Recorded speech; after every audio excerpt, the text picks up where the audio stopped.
اللہ رب العالمین نے فرمایا کہ خیر اور بھلائی کا کام کرو، ہو سکتا ہے کسی خیر اور بھلائی کے کام کی وجہ سے اللہ رب العالمین تمہیں کامیاب کر دے، تمہیں جنت دے دے۔ سورہ بقرہ کے اندر اللہ رب العالمین نے کیا فرمایا؟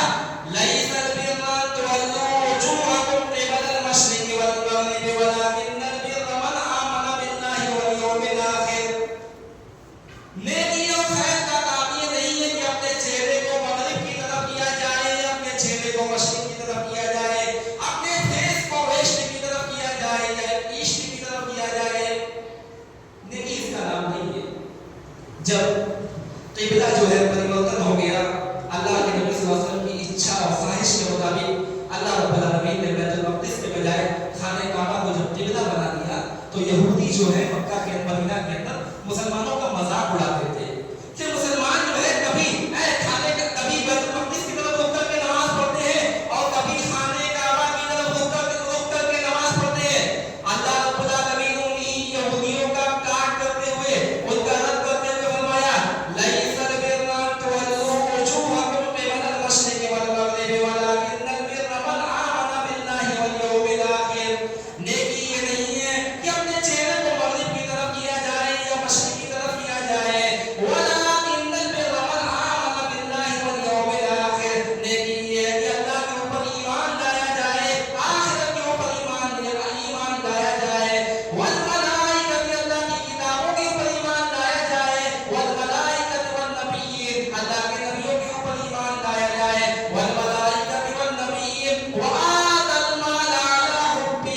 ذوی القربى والیتامى والمساکین وابن السبیل۔ نیکی یہ ہے کہ اپنے قریبی رشتہ داروں کی آرتھک مدد کی جائے، نیکی یہ کہ یتیموں کی مدد کی جائے، نیکی یہ کہ مسکینوں کی مدد کی جائے، والسائلین وفی الرقاب۔ نیکی یہ کہ سوال کرنے والوں کو دیا جائے، نیکی یہ کہ مانگنے والوں کو دیا جائے، نیکی یہ کہ گردنوں کو آزاد کرایا جائے۔ کوئی بے قصور مسلمان اگر جیل میں بندے ہو اس کی پیروی کی جائے اور اس کو اچھے وکیل سے مل کر اس کو چھڑایا جائے۔ وَأَقَامَ الصَّلَاةَ وَآتَى الزَّكَاةَ۔ نیکی یہ کہ نماز قائم کی جائے اور زکات دی جائے۔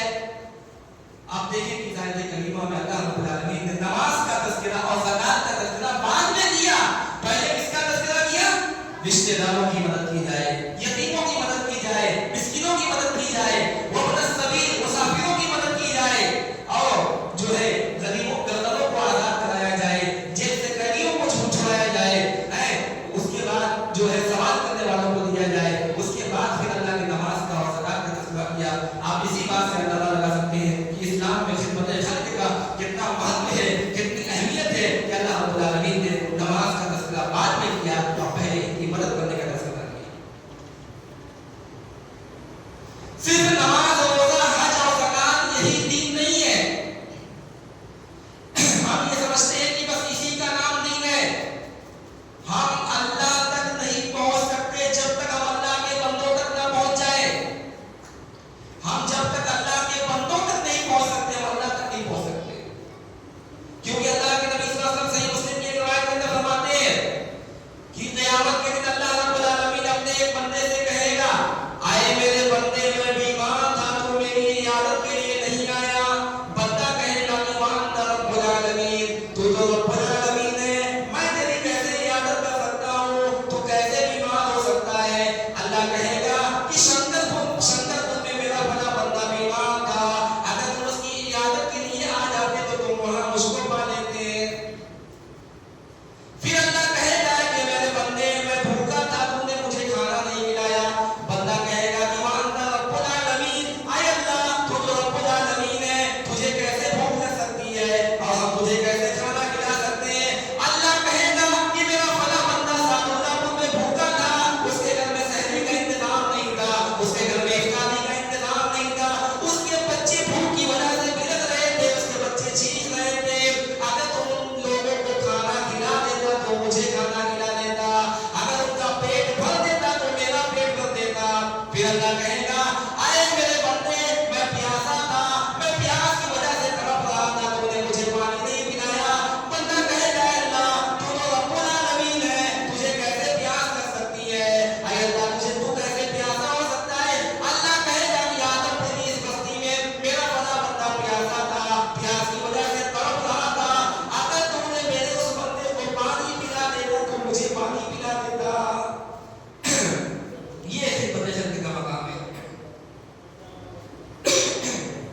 جو کام ہمیں کرنا چاہیے تھا،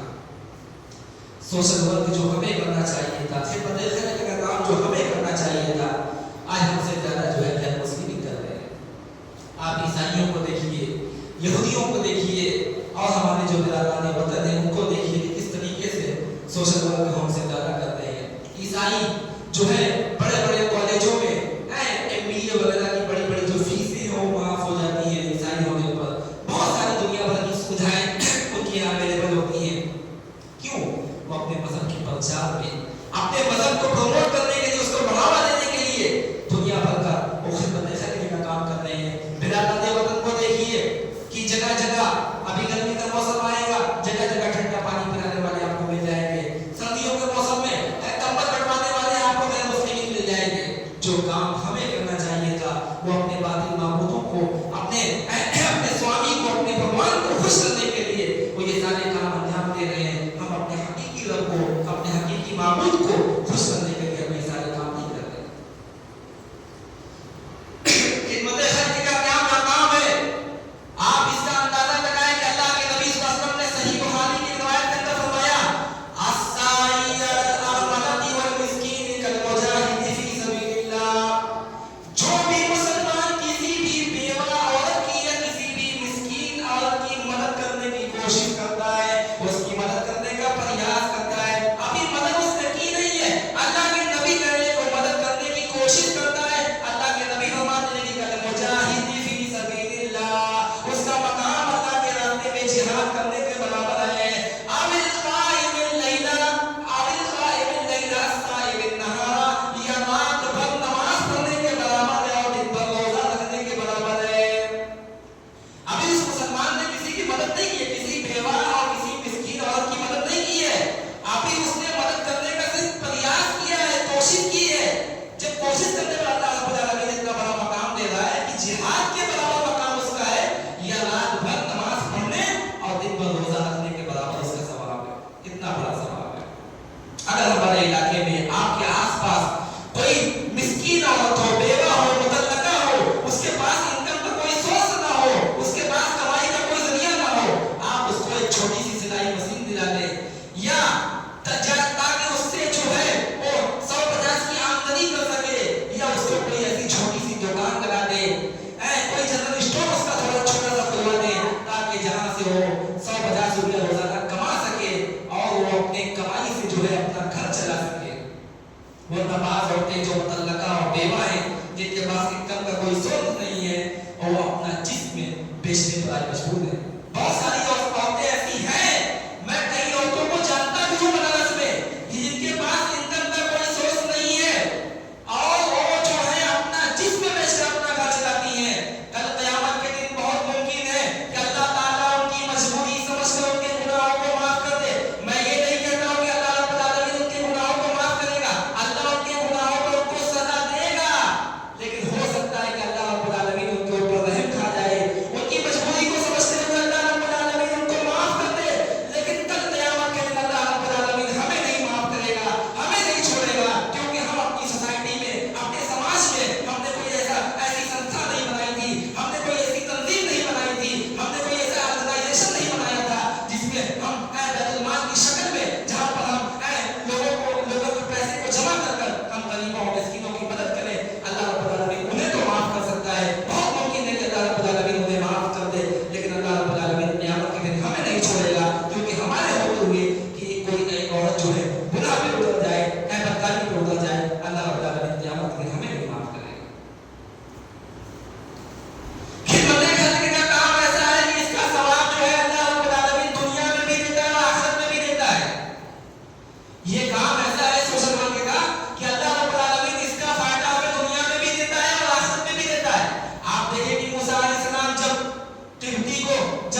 اور ان کو رہنے کے لیے مکان بھی مل گیا. یہ خدمت خلق کا مقام ہے. اب سے کوئی نوجوان کل سے اس سوچ میں خدمت خلق کے کام کے لیے نہ نکلے کہ اگر ہم ایسا کریں گے تو ہمارے لیے نیک بیویاں بھی اویلیبل ہو جائیں گی اور ہمیں رہنے کے لیے دوسری سسرال میں مکان بھی مل جائے گا. تو ایسا نہیں ہونے والا ہے. جو لوگ سچے دل کے ساتھ خلوص کے ساتھ اللہ کے لیے خدمت خلق کا کام کریں گے اللہ رب العالمین اسے ایسا دے گا بدلہ. تو دیکھیں کہ اللہ رب العالمین نے موسیٰ علیہ السلام کو کیسا بدلہ دیا کہ نیک بیوی بھی ملی اور رہنے کے لیے مکان بھی مل گیا. تو یہ خدمت خلق کا مقام ہے.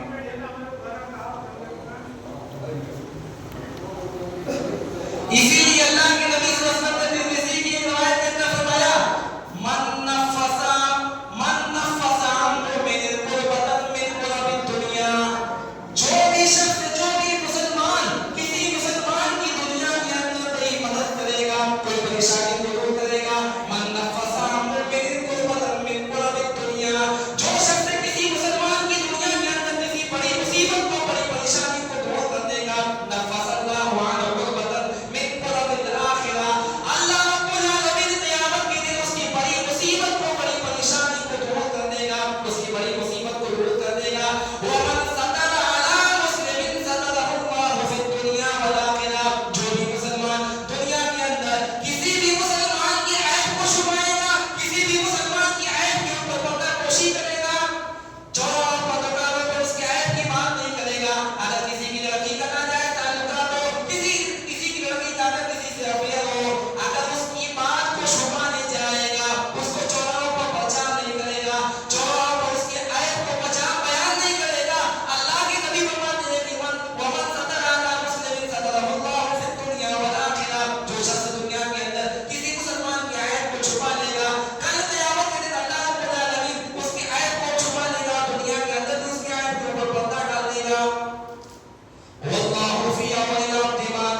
ان کے پیٹ پر جو ہے بوریوں کے نشان تھے جو اٹھا اٹھا کر